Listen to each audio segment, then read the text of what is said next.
You stop a bad guy with a gun by putting a good guy with a gun in his way.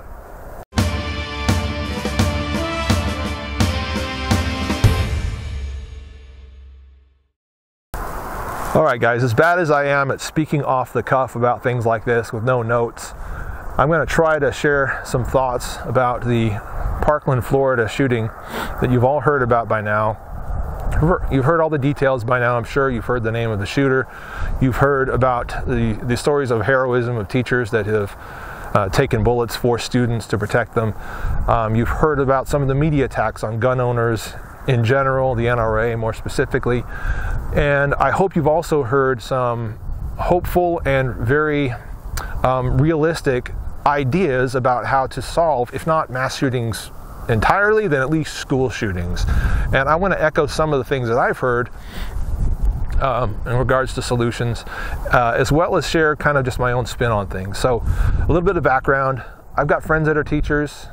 My mom has been a teacher for many, many years. My wife is a teacher. And I have a lot of love, a lot of respect for teachers.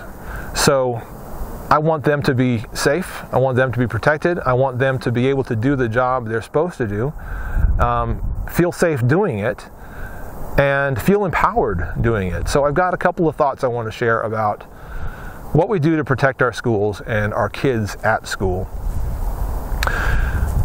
It comes down to this. When an incident like this occurs, the first thing that happens is, you know, if maybe the fire alarm's pulled, but somebody calls 911, the police, the emergency services, you know, they come out with body armor, they come out with rifles, they come out with the intent to stop the shooter with deadly force. Shoot the shooter, right? You stop a bad guy with a gun by putting a good guy with a gun in his way. So, as with first aid, and I'll use this kind of as an analogy because that's something that I think most of us relate to. If you're not CPR trained, if you're not first aid trained, get CPR and first aid trained, because the fastest way to keep somebody from dying is to give them aid right away if they're hurt, right? So somebody's choking, got to know how to stop them from choking. Somebody's bleeding, got to know how to stop the bleeding. Whatever the situation is, know some first aid, know some CPR, so that you can be that first responder. The first, you know, the real, true first responder. I'm not talking about, again, cops and ambulances and so forth. Civilians are the true first responders, the people that are right there when it's happening. So that's true of first aid, and that is true of shootings. That is true of violence. So if there's a school shooting, if somebody comes into a soft target like a school with the intent of just killing people, the fastest way to stop that is to be prepared with a gun to stop them, right? A civilian has to be there prepared with a gun to stop that person. Again, cops, if they can do it, should do it. Other first responders, if they can make the difference, they're best at it and they should do it. But they're never going to be first on the scene. Whoever's first on the scene is the one who's actually under attack. So I don't want to force anybody to concealed carry. I don't want ever to put a gun in the hands of somebody who doesn't feel like they're ready to carry it, to shoot it. You've got to be willing, you've got to be decided that you're prepared to make that difference, to stop some bad guy. You've got to make that decision in your own head. So I would never say, teachers, we're now asking all of you to carry guns.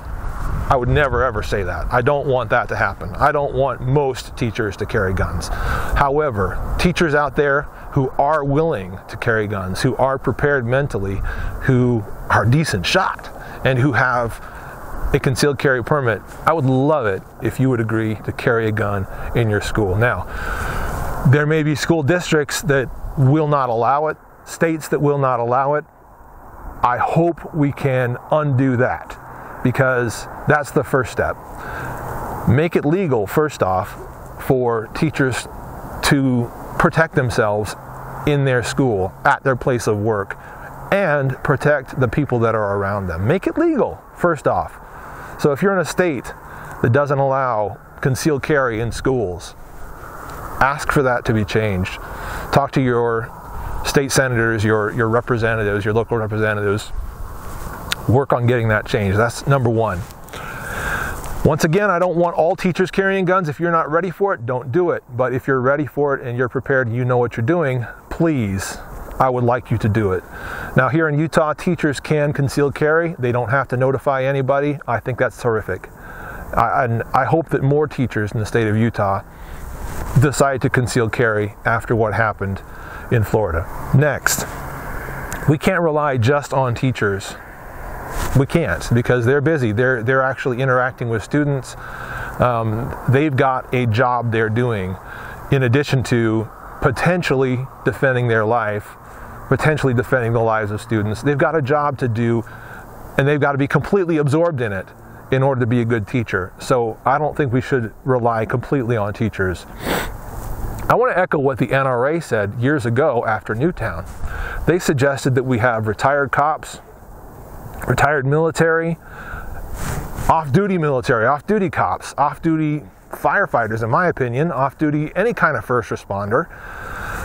If you've got time off and you're willing to dedicate a few hours out of your day to go to your local elementary school, local high school, middle school, junior high school, whatever, and just be on their roster, put on a badge, put on a vest or whatever, and be recognized as the guy, the gal that walks around the halls and just kind of gets to know students, as you're also keeping an eye out for people that shouldn't be there, people that potentially want to hurt the kids.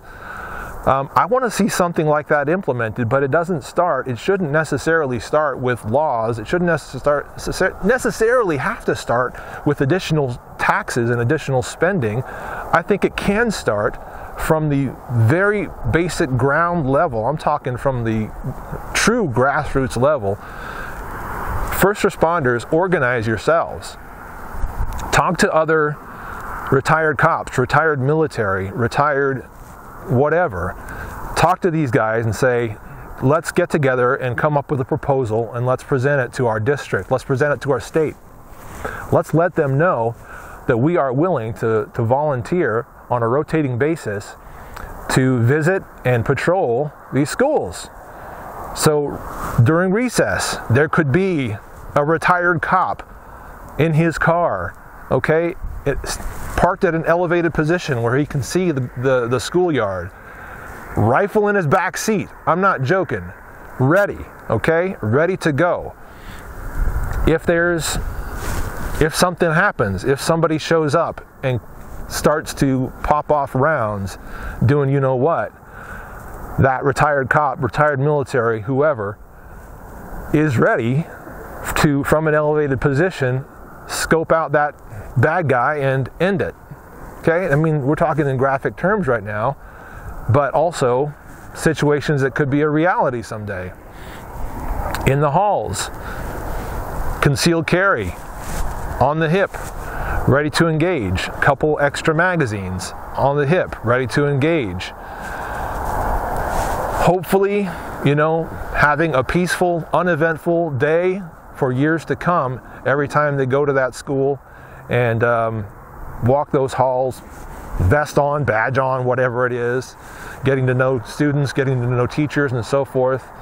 Hopefully always uneventful, but in the case that there is some sort of an event, something happens, there they are, prepared to run into fire like they've done before.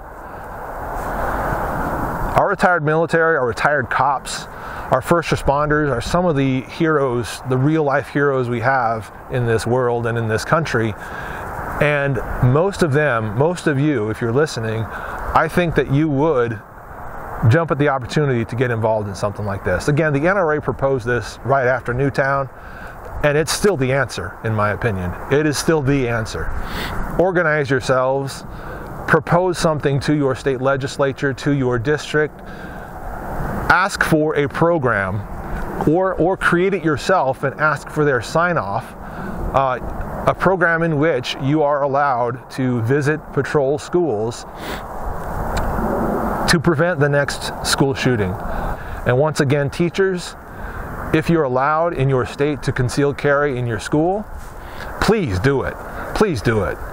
And get the training if you don't have it. Get the range time in if you haven't done so. Get the right holster if you don't have it. Whatever. Carry the right gun. Whatever it is that will make it so that you can be armed. I don't care if it's a .22 revolver, a little mini revolver like the ones from North American Arms. And I love those things, by the way. Or a Ruger LCP, which I've got in my pocket right now, LCP2. I don't care what it is. If you are willing to carry and you can carry, please do. Please be prepared to look out for our kids. That's all I can propose, guys. And this is kind of a messy, shivery video right here, but I don't know what else to say about this. All the media, all the left wants to say is get rid of guns, while we've got the Second Amendment making that impossible to do. But in reality, if they could pass a law to stop the sales of all guns starting tomorrow, the chances are the gun that will be used in the next school shooting is already out there, already in the hands of the person who wants to do it. So you don't fix this by getting rid of guns. You fix this by putting responsible people in the way of those shooters and making sure, or allowing them to be armed. That's it. That's it. Short of that, I mean, we could talk about the breakdown of the family, and we could talk about all the other problems in our society, but there's no fixing that tomorrow. But having armed people in the way of the next mass shooter, that can fix things tomorrow, in my opinion. That's all I had to say, guys. I'm a late Boy Scout. Thanks for watching. More reviews and everything else coming soon, of course. And y'all take care. See ya.